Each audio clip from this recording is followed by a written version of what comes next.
Bom dia, boa tarde, boa noite. O grupo é composto por Ana Neves, Beatriz Duarte, Gabriel Amaral, Priscila Porto. Nós iremos apresentar o conto O Burrinho Pedrez, o primeiro conto do livro Sagarana, escrito por Guimarães Rosa. Biografia Guimarães Rosa. João Guimarães Rosa, contista, novelista, romancista e diplomata, nasceu em Cardisburgo, Minas Gerais, no dia 27 de junho de 1908. Desde pequeno, Rosa estudou várias línguas, como francês, alemão, holandês, inglês, espanhol, italiano, esperanto, russo, latim e grego. Em 1930, formou-se pela Faculdade de Medicina da Universidade de Minas Gerais. Foi oficial médico do 9º Batalhão de Infantaria. Em 1934, ingressa para a carreira diplomática no Itamaraty. Patrono da cadeira número 2 da Academia Brasileira de Letras, tomando posse 3 dias antes de morrer, no dia 16 de novembro de 1967. A publicação do livro de contos Sagaranas, em 1946, garantiu-lhe um privilegiado lugar de destaque no panorama da literatura brasileira, pela linguagem inovadora, pela singular estrutura narrativa e a riqueza de simbologia dos seus contos. Guimarães Rosa escreveu contos, novelas e romances. Muitas de suas obras se passam no sertão brasileiro e são marcadas pelo regionalismo, mediadas por uma linguagem inovadora. Sobre seus escritos, o próprio autor afirma: "Quando escrevo, repito o que já vivi antes. E para estas duas vidas, um léxico só não é suficiente. Em outras palavras, gostaria de ser um crocodilo vivendo no Rio São Francisco. Gostaria de ser um crocodilo porque amo os grandes rios, pois são profundos como a alma de um homem. Na superfície são muito vivazes e claros, mas nas profundezas são tranquilos e escuros como o sofrimento dos homens."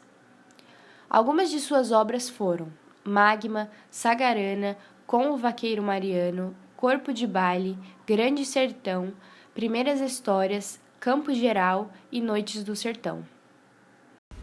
Resumo: o Burrinho Pedrez já tivera outros donos e outros nomes, como Chico Chato, Rolete, Brinquinho, e estava hoje então para se aposentar, bem velho.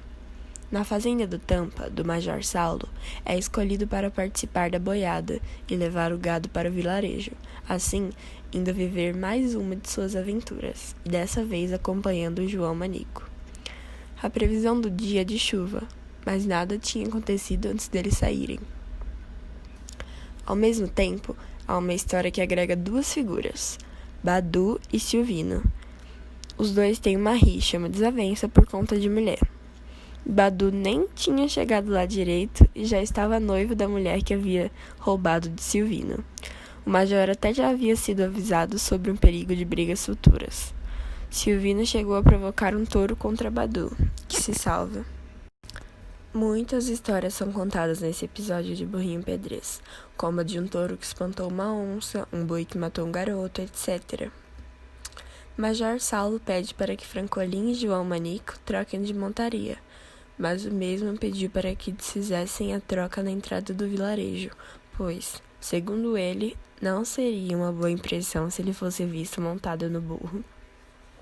No vilarejo, houve uma festa, mesmo com a chuva, e na hora de ir embora, Badu fica bêbado e acaba saindo depois dos demais, após ter ido comprar um presente para sua amada.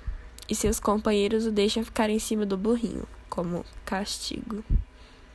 Francolin estava esperando Badu no meio da estrada, mas o deixou para trás e seguiu com os outros. O que ele queria era ficar de olho em Silvino a pedido do major. Silvino estava na companhia de seu amigo Totti, que tentava acalmá-lo para não fazer besteira com Badu. Na volta, o córrego da fome está cheio, o que acaba assustando os vaqueiros. Eles resistem, negociam, mas entram em um consenso e acaba que o grupo inteiro entra na água. Eles decidem então esperar Badu e o burrinho, que só costuma entrar onde conseguirá partir, como uma cobaia, para saber se poderiam ir em frente. O 7 de ouros, que é o Burrinho Pedrez, vai, então todos o seguem. A forte correnteza carrega e arrasta árvores, animais e todos os vaqueiros, matando a maioria. Com exceção de Burrinho Pedrez, Badu e Francolin, o secretário do major. Francolin veio agarrado ao rabo do animal e, ainda sob o efeito da bebedeira, Badu veio sobre o lombo do burrinho. Firme e quase indiferente aos horrores que viveu, após sair das águas, o 7 de ouros posta-se no coche para comer. Características do modernismo presentes na obra. O modernismo tem como características a fragmentação, síntese, busca pela linguagem brasileira, nacionalismo, relato do cotidiano, revisão crítica do passado histórico e cultural e subjetivismo. E algumas características do modernismo que estão presentes na obra sagarana são realismo social, inovação linguística, relato do cotidiano, liberdade na criação, temática regional e busca de reconstrução da identidade. Em O Burrinho Pedrez, é possível perceber algumas críticas sociais inscritas no enredo, como, por exemplo, a vida cotidiana do sertanejo, que passa por dificuldades, que quase não consegue se manter, e também o conhecimento limitado e reduzido que os personagens possuem. Há também uma metáfora sobre a velhice, que ocorre quando apenas o burrinho consegue sobreviver à enchente, pois sua figura humanizada o trazia sabedoria e experiência, ao contrário dos outros, que não demonstram total conhecimento do risco que correm na enchente. Curiosidades. O conto Burrinho Pedrez, segundo o próprio Guimarães Rosa, nasceu de um acontecimento real passado em sua terra. Na sua escrita, ele faz o uso de termos que não são mais usados e cria neologismos. Ele faz o uso de palavras estrangeiras. A língua falada no sertão está presente em suas obras. Ele faz o uso do ritmo, aliterações, metáforas e imagens para criar uma prosa mais poética.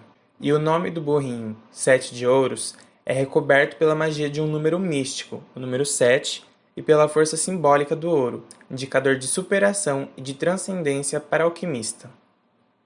Análise comparativa com Vidas Secas. As duas obras têm temática regionalista, tratam do sertão. Nas obras, ocorre a humanização dos animais, os personagens principais, o cachorro-baleia e o burrinho 7 de ouros. É tratada a mesma realidade sociocultural e possui capítulos independentes. Você não precisa ler o primeiro capítulo para conseguir entender o segundo. O regionalismo de Vidas Secas é bruto, real e físico, e o de Sagarana é fantasioso, mágico e místico, além de universal.